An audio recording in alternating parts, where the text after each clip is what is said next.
ท่านเจ้าภาพเกี่ยวเบาเคยข้ามเคยพูดต่อสมบัติซองพี่น้องเกี่ยวประตูเงินประตูทองกาเกี่ยวตอนนี้ทั้งแขกทั้งเคยข้ามเคยพูดคนกำลังทีมเจ้าบ่าวหรือว่าครอบครัวเจ้าบ่าวพี่น้อง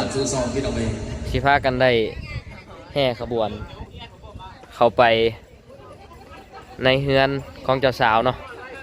สบายดีFC เบิดสุขุสุขคนพี่น้องตอนนี้ยังอยู่ในงานอยู่เนาะงานแต่งของอ้ายเบาแป๊บตอนนี้กำลังพากันเตรียมสิแห่เขยอันนี้เป็นขบวนขันหมากเนาะให้ชิไทยให้เราว่านี่ทุกคน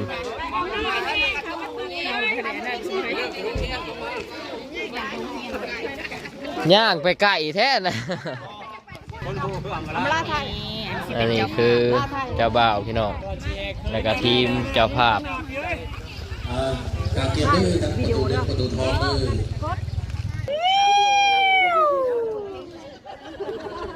แล้วนั่นเนี่ยก็ถูกกัน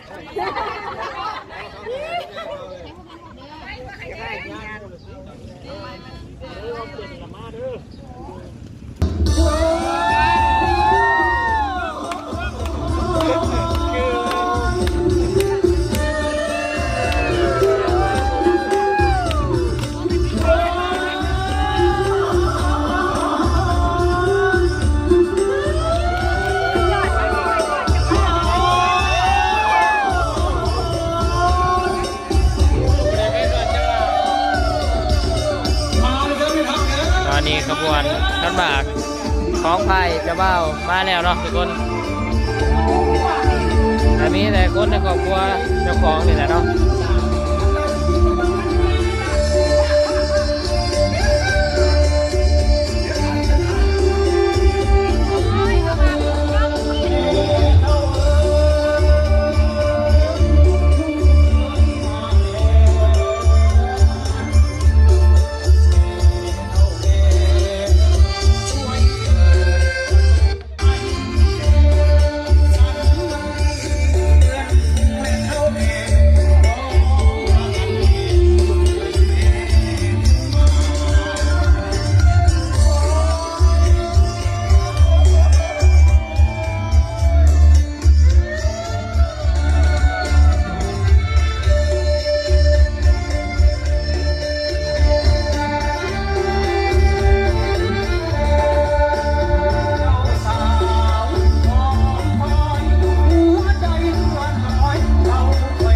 ขบวนน้อยๆพี่น้องเพราะว่ามันมาไก่เนาะแต่มีแต่ครอบครัวเจ้าของนี่แหละเนาะ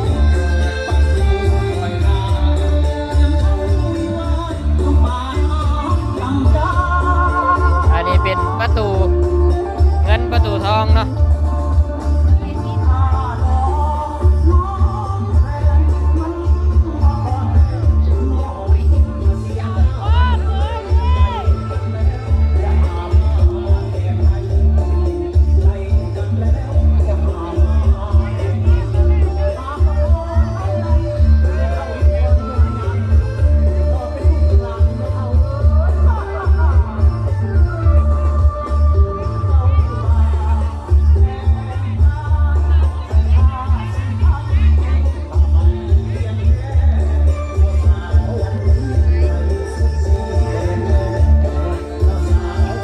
ตอนนี้ฮอดหน้าเฮือนเจ้าสาวแล้วพี่น้อง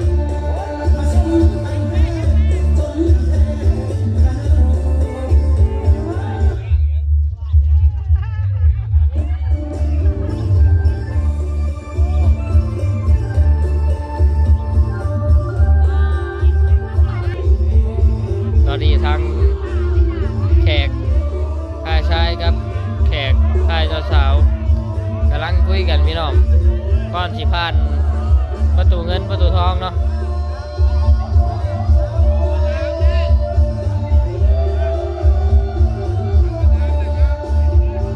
หมอซื่อก็คือพอน้องเมย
เพื่อขอข้าวคนก่อนเคยห่วยแล้วบาทเนี่ย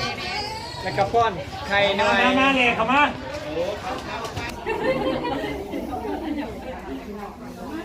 ตอนนี้เขามาหอดในงานของเจ้าสาวแล้วจะสิเขาพิธีพี่น้องหรือว่าเขาพาขวัญเนาะ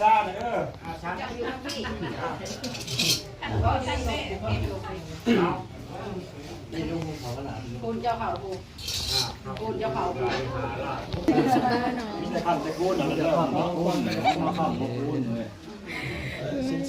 ในหอบหลายๆเดือนเลย จะไปเอากลับมาได้สุคน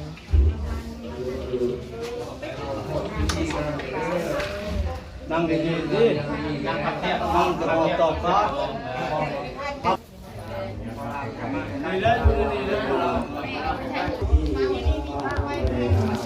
ตอนนี้ก็สีเขาพิธี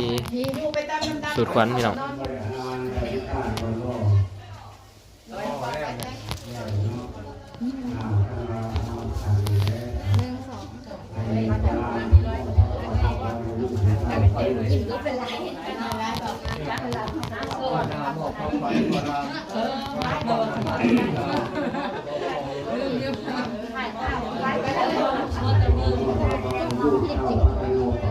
แขกนะซ้ำว่ามีแต่บ้านสุเมา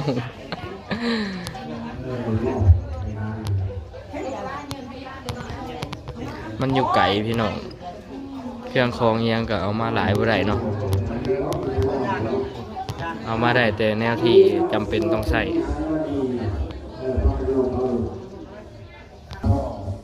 บ้านมีนอกความเป็นสาวความเป็นบ่าวภาคการชนะแก่นักบุญครูที่เป็นครูสามครูสอนที่เป็นพ่อแม่คนเลยว่าหรือว่าไพ่แม่ที่ได้ในฐาผู้เป็นผัวเป็นคนปากกาผู้เลี้ยงเดราข้างแขนอันนี้คือหมอสูตรเป็นอันที่เราเขาพิธีหรือว่าเขาพักผ่อนพี่น้องอย่าไปในอัตภาพที่เทียงกันเป็นเรื่องเศร้าอย่าไปในแต่ข้อก่อนใจด่างเป็นช้างการตื่นเรื่องเป็นไพ่จะมีเรื่องดวงว่าอย่าพิธีประเพณีที่ของแท้จะมาอุปถัมภ์บ้านเขาเจ้าที่ซอยกันแบบนี้พี่น้องแม่ใส่ขันแล้วก็คือแล้วก็เขามาหาทางในเนาะอันนี้คือแม่ของเจ้าสาวพี่น้องเป็นแม่เฒ่าของ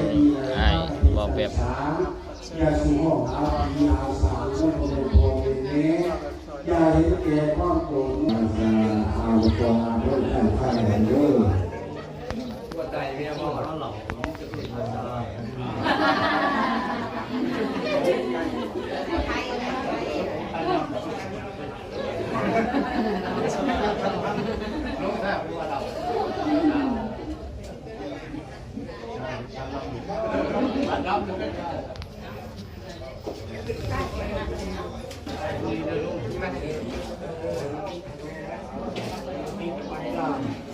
พอน้องเหมยคือหมอสื่อ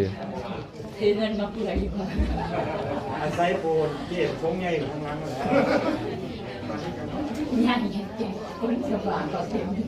โอ้ยลามมันนอนแต่คืนสั่นอยู่ร้อน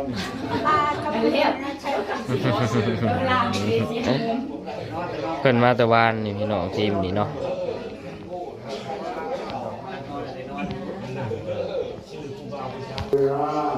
ตอนนี้หมอสูตรเพื่อการสิได้สูตรแล้วพี่น้อง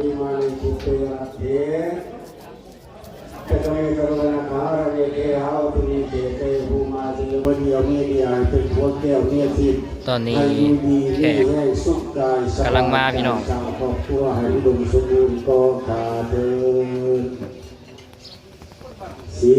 แขกเขาเจ้าก็มารับประทานอาหารเนาะอยู่ในงานส่วนเจ้าบ่าวเจ้าสาวก็ยังเข้าพักขวัญก่อนเนาะด้วยราศีมณีแนวันดีวันดีทีอมุตตะโสตกไปนี่เน้นตกไม่จันขันไม่นี่เน้นขันไม่แก้วเท่าแก่ปุ่นไม่แล้ว จริงได้แต่งผ้าควันอยู่ บ้านเขาเจ้าก็สิประมาณนี้พี่น้อง มีทั้งฝ่ายผู้แขนมีทั้งแหวนใส่ก้อยบัดน้อยซอยสังวานอาหารลายเรือลากสาพาพร้อมทุกอัน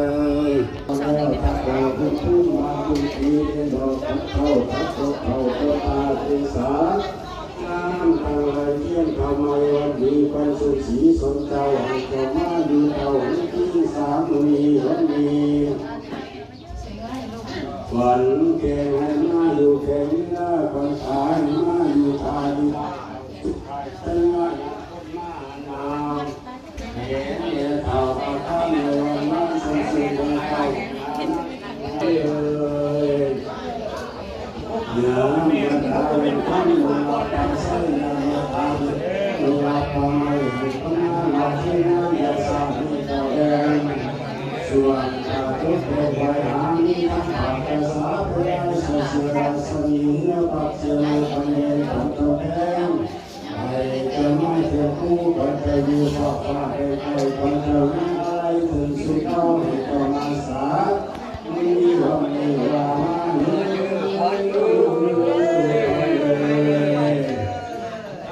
ให้จะมาสักเท่าพัดดอกบัวทั้งให้จะมาท่านั้นเนี่ยเท่าไปไว้ให้มาตัดก็ไม่ออกเกิดชิ้นด้วยมวยบ่อยหน้าไปสงสัยสองถึงดูว่าถึงเราไปไปหาถึงดูน้ำที่แล้วบ้านเหนือเป็นไม้ให้เดินหาคนใจเข้าถึงคนสู่ไพ่ให้เจ้าว่า ผมผูกคนใส่ควันจะมาผูกคนคว้าควันจะ อันนี้คือผูกแขนให้หมอสูตรพี่น้อง เวลามีพระเจ้าขาวานหลับแกงไก่ตัดสุกเลยใหญ่ๆมาให้ลูกความลูกไก่ควันพม่าผูกความควันเต่าเอ็นลูกความแดดเขาหล่นคือเรือเนี้ยเอ็นลูกความแดดเมียผู้นำเมียน้อยทุกลายสวยเอ็นลูกความมาเอ็นลูกความไว้ในหลอดเอ็นลูกความไทยต้องไปทำแง่งามควรความสุขของด้านควรเพิ่มวงห่างบ้านเด็กที่ผ่านทางเดินไปน้ำเล่นไปพามดงเก๋แคมที่แม่บานมีหน้าที่เป็นเลยเป็นห้องที่ไรเลยแค่เราเจอก็ได้บอกว่าก็ได้พอพิธีสำเร็จแล้วพี่น้องเองเสริมท่านญาติพี่น้องคนที่มาร่วมกันร่วมงานเขาตอบลาบาสีผูกเคนในผู้บ่าวสาวกับพี่น้องได้ อายุจงยืนปีด้วยชา เข้าพิธีแล้วนะพี่น้อง ให้อายุคน บ้านนี้ก็มีแต่ผูกแขนให้ครูบ่าวสาว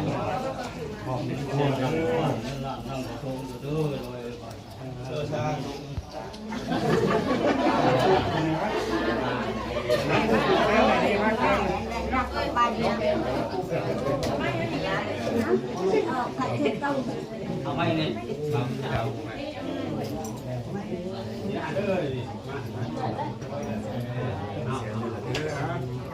ยืนเยอะให้สิ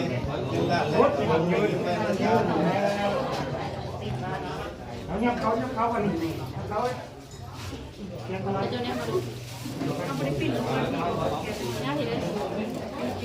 นนี้ก็มีแต่ผูกแขนให้ครูบ่าวสาวพี่น้อง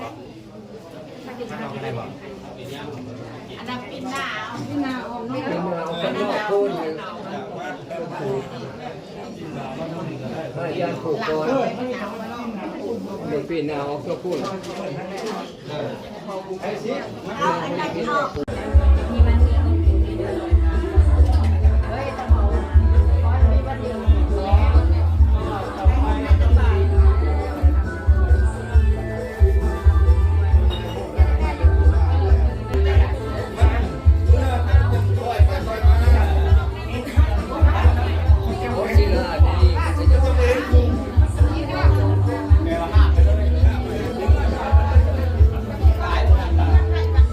ผูกลายๆเนี่ยเนอะ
จากออกมาแต่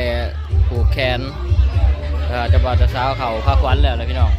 แขกก็สิได้มารับประทานอาหารเนาะไม่ว่ากินข้าวร่วมกันนั่นเองเนาะเนี่ยทุกคนภาพบรรยากาศกสิประมาณนี้แหละแขกคนทางบ้านเขาเจ้าเนาะ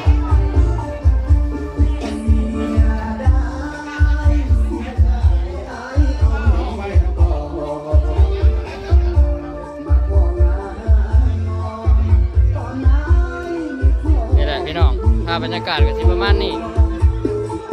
งานแต่งง่ายบ่แบบเนาะ ไปนี่อยู่ใส่ทุนหูตอนอายบ่มีครอบครัวคือบ่ โอเคเนาะทุกคนคลิปนี้บ่แบบก็สิได้ขอเก็บภาพบรรยากาศไว้ซ้ำนี้เนาะกดติดตามกันตอนต่อไปเนาะว่าเฮาสิได้เมื่อกันจักโมงเนาะมื้อนี้ก็สิอยู่นี่ซะก่อนนี่พี่น้องทีมครอบค